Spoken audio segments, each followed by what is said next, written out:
भागवतं प्रमाणममालं प्रेमा पुमार्तो महान् श्री चैतन्य महाप्रभुर्मतमिदं तत्रादरो नापरः तत्रादरो नापरः।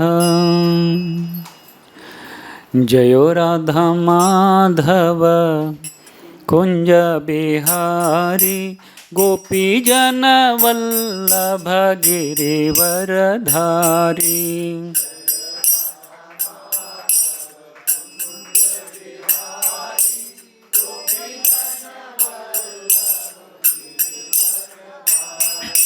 जयो राधा माधव कुंज बिहारी गोपीजन वल्लभ गिरिवरधारी।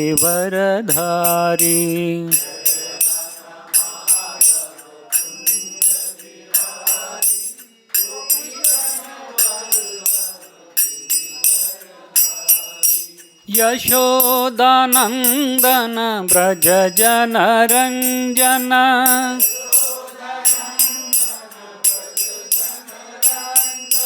यशोदानंदन ब्रज जन रंजन।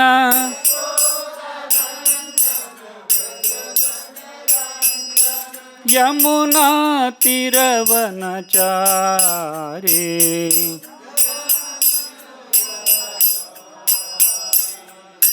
जयो राधा माधव कुंज बिहारी गोपीजन वल्लभ गिरिवरधारी।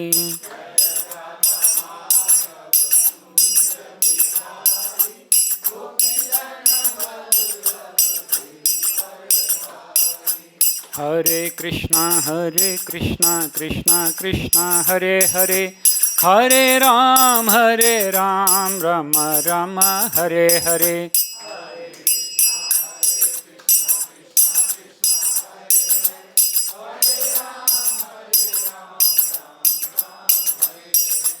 हरे कृष्णा कृष्णा कृष्णा हरे हरे हरे राम राम राम हरे हरे।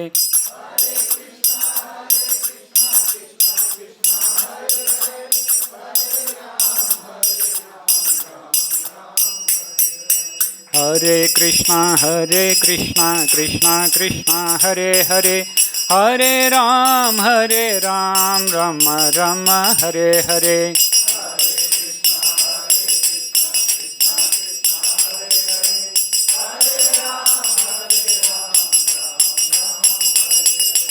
हरे कृष्णा कृष्णा कृष्णा हरे हरे हरे राम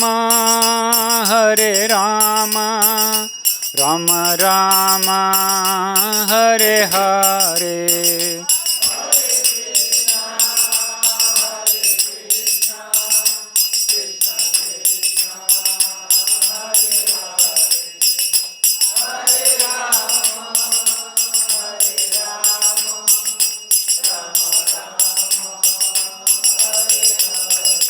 जयो राधा श्याम सुंदर राधा श्याम सुंदर श्री राधे।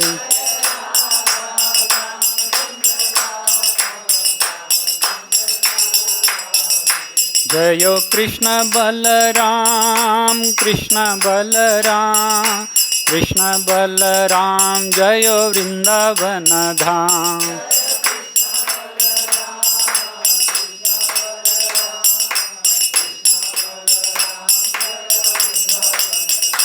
जयो गौरनिताय जयो गौरनिता।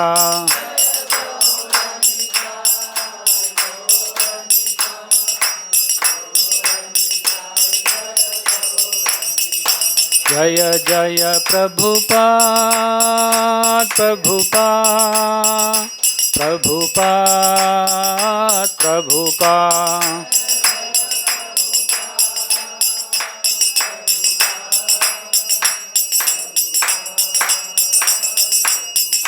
निताय गौर हरि बोल हरि बोल हरि बोल हरि बोल।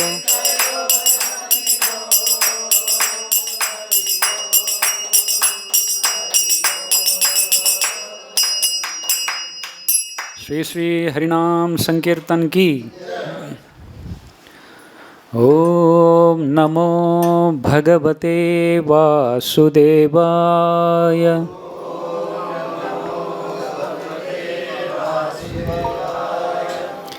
ओम नमो भगवते वासुदेवाय।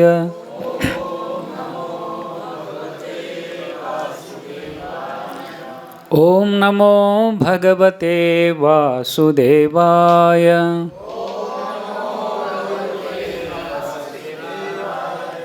नारायणं नमस्कृत्य नरं चैव नरोत्तमं देवीं सरस्वतीं व्यासं ततो जयम् उदीरये। नष्टप्रायेषु अभद्रेषु नित्यं भागवत सेवया भगवतीरुत्तमश्लोके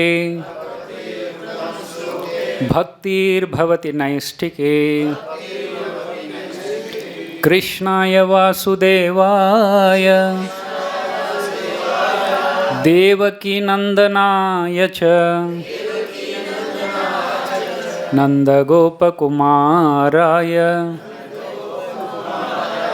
गोविन्दाय नमो नमः। ओम ज्ञानतिमिरन्धस्य ज्ञानाञ्जनशलाकया चक्षुरुम् उन्मिलितं येन तस्मै श्रीगुरुवे नमः। श्रीचैतन्यमनोभीष्टं स्थापितं येन भूतले स्वयं रूप कदा मह्यं ददाति स्वपदान्तिकं। वन्देऽहं श्रीगुरुः श्रीयुतपदकमलं श्रीगुरून् वैष्णवांश्च। श्रीरूपं साग्रजातं सहगण रघुनाथान्वितं तं सजीवं साद्वैतं सावधूतं परिजनसहितं कृष्णचैतन्यदेवं श्रीराधा कृष्णपदान् सहगण ललिता श्रीविशाखान्वितां च। नमो विष्णुपादाय कृष्णप्रेष्ठाय भूतले श्रीमते भक्तिवेदांत स्वामिनिति नामिने। नमस्ते सरस्वती देवे गौरवाणी प्रचारिणी निर्विशेष शून्यवादी पाश्चात्य देशतारिणी। जय श्री कृष्ण चैतन्य प्रभु नित्यानंद श्री अद्वैत गदाधर श्रीवासादि गौर भक्तवृंद। हरे कृष्णा कृष्ण कृष्णा हरे हरे हरे राम राम राम हरे हरे। हरे कृष्णा। प्रातःकालीन श्रीमद् भागवतम वर्ग के लिए आप सभी भक्तों को मैं हार्दिक स्वागत करता हूं। आप सभी भक्तों के चरणों में मैं नमन करते हुए आपका आशीर्वाद का कामना करता हूं, ताकि आज का श्लोक और तात्पर्य को ठीक ठीक से चर्चा कर सके। हरे कृष्णा। श्रीमद् भागवतम स्कंद 9 अध्याय 5 और आज का श्लोक क्रमांक 21 और 22 है।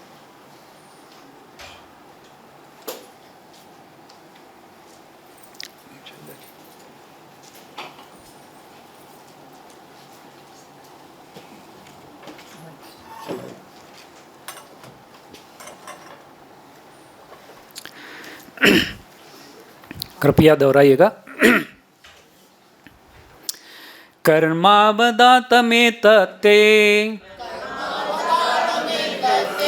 कर्मावदातमेतत्ते गायन्ति स्वः स्त्रियो मुहुः गायन्ति स्वः स्त्रियो मुहुः कीर्तिं परमपुण्यां च कीर्तिं परम पुण्यां च कीर्तयिष्यति भूरियम् कीर्तयिष्यति भूरियम् कर्मावदातमेतत्ते गायन्ते स्वस्त्रियो मुहुः कीर्तिं परम पुण्यां च कीर्तयिष्यति भूरियम् कर्मावदातमेतत्ते गायन्ते स्वस्त्रियो मुहुः कीर्तिं परम पुण्यां च कीर्तयिष्यति भूरियम्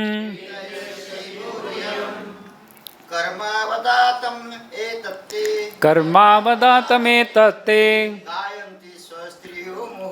गायन्ते स्वस्त्रियो मुहुः कीर्तिं परम पुण्यां च कीर्तयिष्यति भूरियम् कर्मावदातमेतत्ते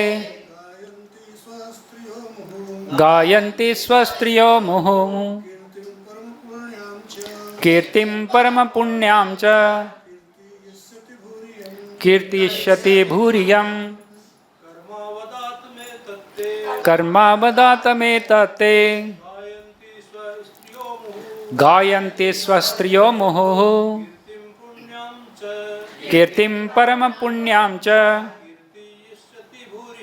कीर्तयिष्यति भूरियम् कर्मावदातमेतत्ते गायन्ति स्वस्त्रियो मुहुः कीर्तिं परम पुण्यां च कीर्तयिष्यति भूरियम् कर्मावदातमेतत्ते गायन्ति स्वस्त्रियो मुहुः कीर्तिं परम पुण्यां च कीर्तयिष्यति भूरियम् कर्मावदातमेतत्ते गायन्ति स्वस्त्रियो मुहुः कीर्तिं परम पुण्यां च कीर्तयिष्यति भूरियम्। हरे कृष्णा। शब्दार्थ इस प्रकार है। कर्म कार्य, अवदातम कल्मष रहित, एतत् यह सारा, ते तुम्हारा, गायन्ति गाएंगे, स्वः स्त्रियः स्वर्ग के स्त्रियाँ, मुहुः सदा, कीर्तिम कीर्ति यश, परम पुण्याम अत्यंत पवित्र तथा महिमामय, च भी कीर्तयिष्यति कीर्तयिष्यति निरंतर गान करेगा, भू सारा संसार, इयम यह। इस श्लोक का अर्थ इस प्रकार है। स्वर्ग लोक की सारी भाग्यशाली स्त्रियां प्रतिक्षण आपके निर्मल चरित्र का गान करेंगी और इस संसार के लोग भी आपके महिमा का निरंतर उच्चारण करेंगे। ये दुर्वासा मुनि जी कह रहे अम्बरीश महाराज को। इसको तात्पर्य नहीं है। श्लोक क्रमांक 22 पढ़ेंगे। श्री शुक उवाच एवं संकीर्त्य राजानं दुर्वासः परितोषितः ययौ विहाय सामन्त्र्य ब्रह्मलोकमहेतुकम्। श्री शुक उवाच, श्री सुखदेव गोस्वामी ने कहा, एवं इस प्रकार संकीर्त्य महिमा गान करके राजानम राजा को, दुर्वासः महान योगी दुर्वासा मुनि, परितोषितः सभी प्रकार से संतुष्ट होकर, ययौ वहाँ से चला गया, विहायसा अंतरिक्ष मार्ग से, आमंत्र्य अनुमति लेकर, ब्रह्मलोकम इस ब्रह्मांड के सर्वोच्च लोक को, अहेतुकम शुष्क चिंतन से विहित। श्लोक का अर्थ इस प्रकार है। श्री सुखदेव गोस्वामी ने आगे कहा, इस प्रकार सब तरह से संतुष्ट होकर महान योगी दुर्वासा ने अनुमति ली और वे राजा का निरंतर यशोगान करते हुए वहाँ से चले गए। वे आकाश मार्ग से ब्रह्मलोक गए जो शुष्क ज्ञानियों से रहित है। तात्पर्य श्रील प्रभुपाद जी द्वारा। श्रील प्रभुपाद की यद्यपि दुर्वासा मुनि आकाश मार्ग से ब्रह्मलोक गए, किंतु उन्हें किसी विमान की आवश्यकता नहीं पड़ी, क्योंकि महान योगीजन बिना किसी यंत्र के एक लोक से दूसरे लोक की यात्रा कर सकते हैं। सिद्ध लोक के निवासी किसी भी लोक की यात्रा कर सकते हैं, क्योंकि उन्हें योग की सारी सिद्धियां सहज प्राप्त हैं। इस तरह महान योगी दुर्वासा मुनि आकाश मार्ग से किसी लोक को, यहाँ तक कि ब्रह्मलोक को भी जा सकते थे। ब्रह्मलोक में हर व्यक्ति स्वरूप सिद्ध है और परम सत्य को प्राप्त करने के लिए उसे किसी दार्शनिक चिंतन की आवश्यकता नहीं पड़ती। ब्रह्मलोक जाने का उद्देश्य वहाँ के निवासियों को यह बताना था कि भक्त कितना शक्तिशाली होता है और इस भौतिक जगत के हर जीव से आगे निकल सकता है। तथाकथित ज्ञानी तथा योगी किसी भक्त की तुलना नहीं कर सकते। हरे कृष्णा। श्रीमद् भागवतम अमल पुराण है और ये एक अद्भुत चरित्र है भगवान और भगवान के भक्तों का।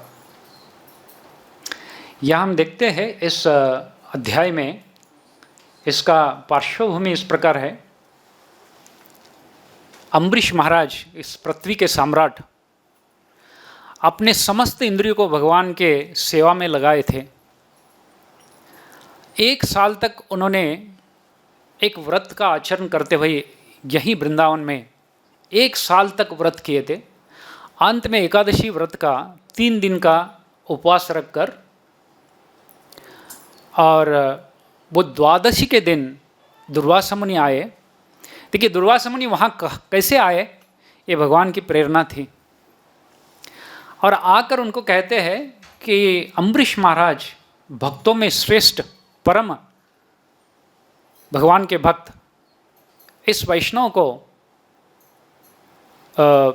देखकर उनको स्वागत किया और उनको प्रसाद के लिए आमंत्रण दिया, प्रसाद ग्रहण करने के लिए। दुर्वासा मुनि ने कहा, मैं अभी नदी में जाके स्नान करके आऊँगा, तब तक आप रुको और हम दोनों मिलके फिर बाद में प्रसाद लेंगे। अम्बरीश महाराज ने हाथ जोड़ के सही कहा। फिर बाद में जब चले गए तो द्वादशी के पारायण के समय निकल रहा था। शास्त्रों के अनुसार एकादशी करने के बाद पारायण सही समय में अगर उपवास को छोड़ते हैं तभी उस उपवास का लाभ मिलता है। इसलिए अम्बरीश महाराज थोड़ा व्याकुल थे। गुरु महाराज का आज्ञा है लेकिन अभी तक आए नहीं है, तो क्या करना चाहिए। मंत्री और ब्राह्मणों को उन्होंने सलाह पूछ लिया। तब श्रेष्ठ मंत्री और ब्राह्मणों ने कहा, हे राजन, आप जल पीकर उपवास को छोड़ सकते हैं। जल पिया तो उपवास छोड़ा जैसा भी होगा और प्रसाद ग्रहण नहीं किया जैसा भी होगा, तो आप गुरु का आज्ञा उल्लंघन भी नहीं करेंगे और उपवास का भी पारायण करेंगे। इसको सही समझकर अम्बरीश महाराज ने लोटा में जल लेकर जब जल पी रहे थे तब दुर्वासा मुनि वहाँ आ गए। स्वभाव से दुर्वासा मुनि बहुत जल्दी कुपित हो जाते थे, ये उनके स्वभाव है। भगवान के महान भक्त है हालांकि। तो भगवान की प्रेरणा से उन्होंने इतना क्रुद्ध हो गए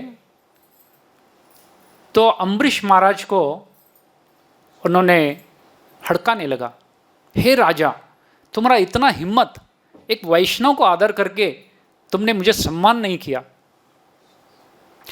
तो कुपित होकर अपने जटा से एक बाल को निकालकर भूमि के ऊपर पटकाया, एक कृत्य को खड़ा कर दिया।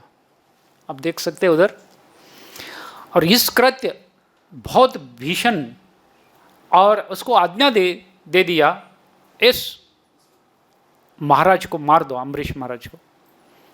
इस कृत्य ने आगे बढ़कर अम्बरीश महाराज को मारने के लिए, हाथ में त्रिशूल था, मारने के लिए उद्यत हो गया। क्योंकि अम्बरीश महाराज भगवान के बड़े भक्त हैं। जैसे ये कृत्य अम्बरीश महाराज को मारने के लिए आया, तुरंत भगवान के सुदर्शन चक्र उसके पीछे भागने लगा। श्रील प्रभुपाद जी लिखते हैं, जब भी भक्त भगवान के गुणगान करने के लिए, भगवान का भक्ति करने के लिए माला हाथ में उठाता है, तब से भगवान का सुदर्शन चक्र उसके पीछे संरक्षण के लिए आता है। तो अम्बरीश महाराज हाथ जोड़कर कोई रिएक्शन नहीं दिया, हाथ जोड़कर भगवान को स्मरण करने लगे। और वो भगवान के सुदर्शन चक्र उस कृत्य को मारकर दुर्वासा मुनि के पीछे, उनको जलाने के लिए उनके पीछे लग गया।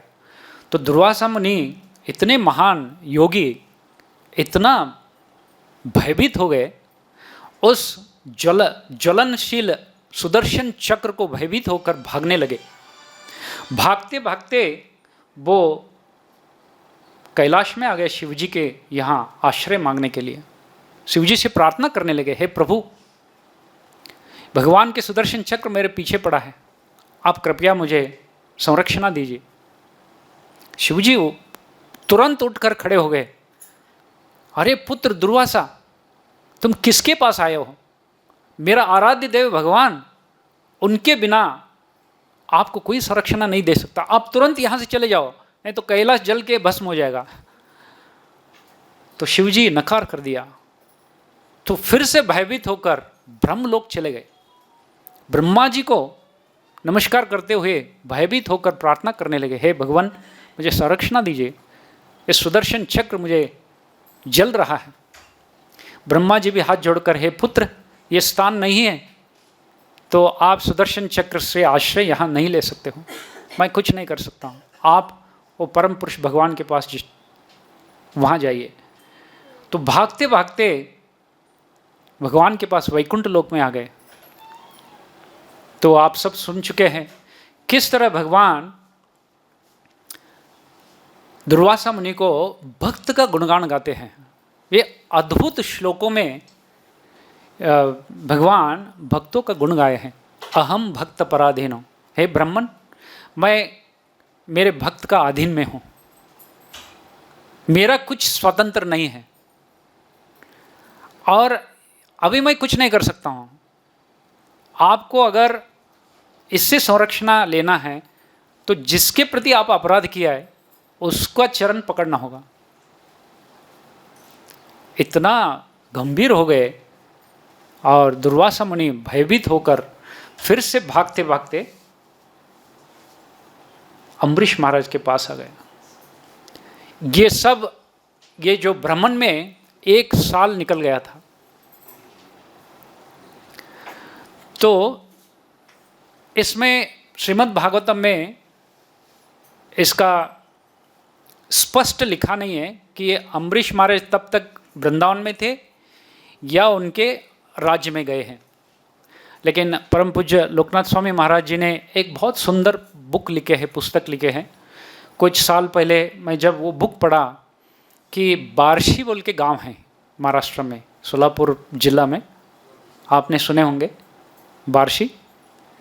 ये बार्शी गांव जो इसका नाम आया है, अम्बरीशी से बार्शी आया है।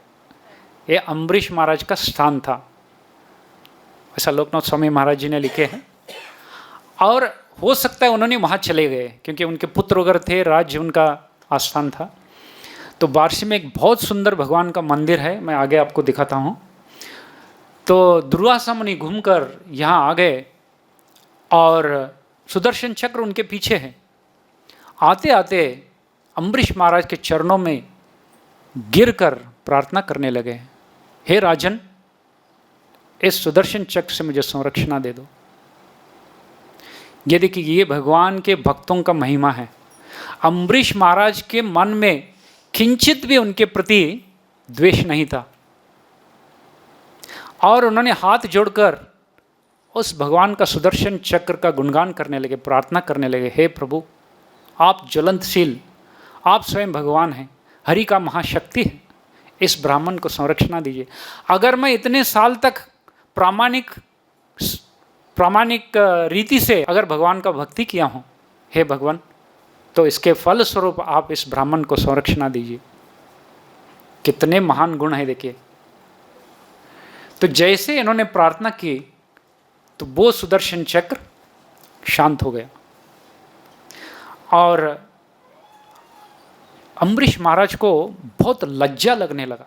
ये ब्राह्मण, मैं तो एक क्षत्रिय और इन महात्मा के सामने मैं एक क्षुद्र जीवी हूँ और मेरा चरण पकड़ रहे। तो तुरंत उनको उठाकर उन्होंने अम्बरीश महाराज दुर्वासा मुनि के चरणों में गिर गए और उनको अंदर बुलाकर उनको बहुत सत्कार किया और कई तरह से व्यंजन उनको परोसकर उनको संतुष्ट किया है। और इसके बाद दुर्वासा मुनि जो शब्दों में अम्बरीश महाराज का गुणगान करते हैं, ये बहुत महत्वपूर्ण है इस अध्याय में। तो दुर्वासा उवाच, श्लोक क्रमांक 14 से लेकर 4 श्लोकों में दुर्वासा मुनि भगवान के भक्तों का गुणगान किया है। तो दुर्वासा मुनि कहते हैं, दुर्वासा उवाच, अहो अनंत दासानां महत्वं दृष्टमाद्य मे, कृतागसोऽपि यद्राजन् मंगलानि समीहसे। दुर्वासा मुनि ने कहा, हे राजा, आज मैंने भगवान के भक्तों की महानता का अनुभव किया, क्योंकि मेरे अपराधी होने पर भी आपने मेरे सौभाग्य के लिए प्रार्थना कर ली। आगे कहते, दुष्कर कोनु साधुनाम दुस्त्यजो व महात्मनाम यै संज्ञतो भगवान सत्वताम वृषभो हरिः। जिन लोगों ने शुद्ध भक्तों के स्वामी भगवान को प्राप्त कर लिया है, उनके लिए क्या करना असंभव है और क्या त्यागना असंभव है। आगे कहते, यन्नाम श्रुति मात्रेण पुमान् भवति निर्मलः तस्य तीर्थपदः किं वादासानाम् अवशिष्यते। भगवान के दासों के लिए क्या असंभव है। भगवान का पवित्र नाम सुनने मात्र से ही मनुष्य शुद्ध हो जाता है।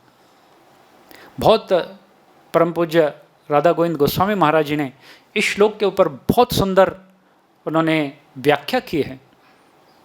केवल भगवान के पवित्र नामों का सुनने से शुद्ध होता है और अनंत काल तक अगर भगवान का जप जो करते हैं तो उनके बारे में क्या कहना। आगे कहते हैं, राजन अनुग्रह तो हम त्ययाति करुणात्मना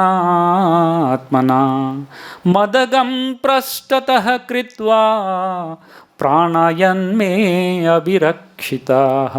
हे राजन, आपने मेरे अपराधों को अनदेखा करके मेरा जीवन बचाया है। इस तरह मैं आपका अत्यंत अनुग्रहित हूँ क्योंकि आप इतने दयावान हैं। आगे वो कहते हैं, राजा ने दुर्वासा मुनि की वापसी की आशा से स्वयं भोजन नहीं किया था, अतएव जब मुनि लौटे तो राजा उनके चरण कमलों पर गिर पड़ा और उन्हें सभी प्रकार से तुष्ट करके भरपेट भोजन कराया। इस प्रकार राजा ने बड़े आदर के साथ दुर्वासा मुनि का स्वागत किया।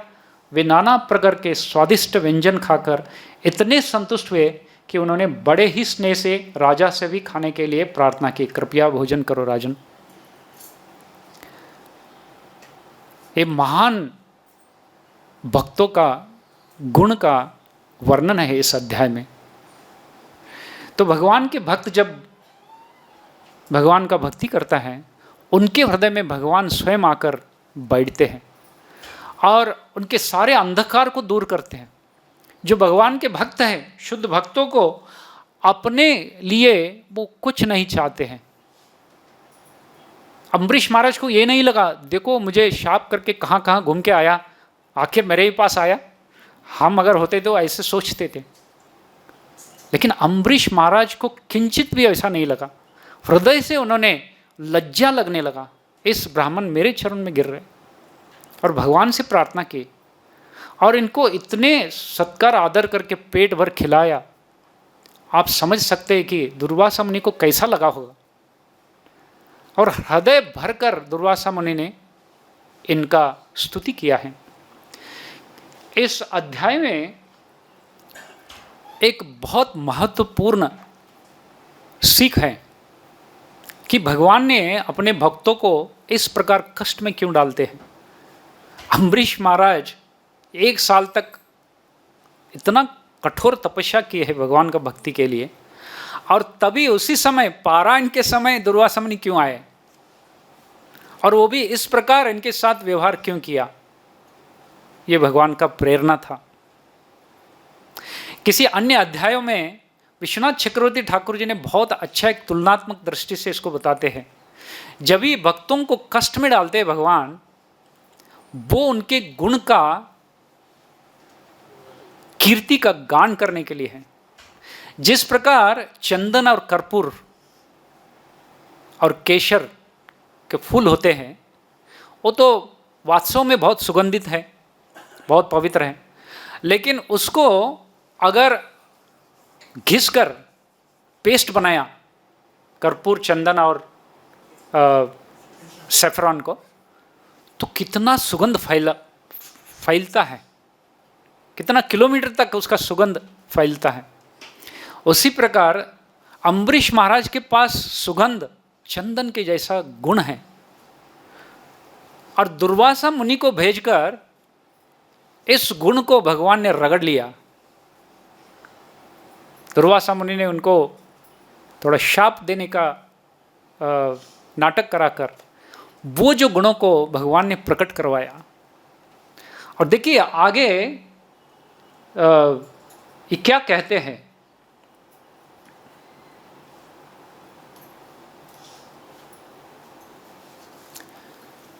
परम पूज्य राधा गोविंद गोस्वामी महाराज इस श्लोक क्रमांक 16 में बहुत सुंदर उन्होंने व्याख्या की है। यन्नाम श्रुति मात्रेण पुमान् भवति निर्मलः तस्य तीर्थपदः किं वा दासानाम् अवशिष्यते। भगवान के दासों के लिए क्या असंभव है। भगवान का पवित्र नाम सुनने मात्र से ही मनुष्य शुद्ध हो जाता है। जब शुद्ध भक्ति में शुद्ध भक्त अपने लिए कोई मान का आशा नहीं रखता है, अपनी कीर्ति के लिए कोई आशा नहीं रखता है, केवल भगवान के संतुष्टि के लिए सब कुछ करता है। परम पूज्य राधा गोविंद गोस्वामी महाराज जी ने बहुत सुंदर एक कथा बताई है अन्य किसी उनके भागवतम क्लास में, कि एक 40-50 साल पहले चेन्नई में, मद्रास चेन्नई में एक भक्त रहते थे, और भगवान के बहुत श्रेष्ठ भक्त थे। उनके पास भगवान का एक बहुत सुंदर विग्रह था, और बस छोटा सा एक घर था, वही उनका संपत्ति है। भगवान है और छोटा सा घर है, और कोई काम नहीं करते थे, और भगवद गीता वगैरह डिस्ट्रीब्यूट करते थे, जो भी उससे उनका जीवन चलता था। देखिए एक दिन वो मार्केट में गए थे भगवद गीता वितरण करने के लिए। वहाँ एक स्त्री कमल पुष्प बेच रही थी। बहुत सुंदर कमल पुष्प था उसके पास, और अंत में एक ही बहुत सुंदर कमल पुष्प उसके पास था।